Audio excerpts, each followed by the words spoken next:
Hello friends, இன்றைக்கி வியாழக்கிழமை. இங்கே பாருங்கள், இன்றைக்கி எங்கள் வீட்டில் பொங்கல் ஆவி பறக்க பொங்கல் நெய்யெல்லாம் ஊற்றி மிளகுலாம் போட்டு சூப்பரான ஒரு பொங்கல். அது கூழ், கேவுரு மாவு கூழ். இது வந்து தோசைக்கு கார சட்னி, சூப்பரான டேஸ்டான சட்னி. இது பொங்கலுக்கு தேங்காய் சட்னி தாளித்து வச்சுருக்கேங்க, செம்ம டேஸ்ட்டாக இருக்கும்.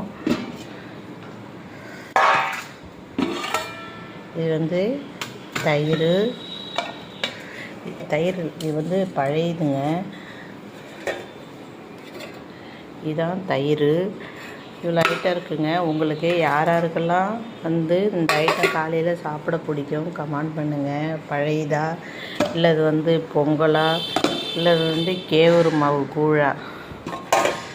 பிடிச்சிருந்தா இந்த வீடியோவை லைக் பண்ணுங்கள், ஷேர் பண்ணுங்கள், கமெண்ட் பண்ணுங்கள்.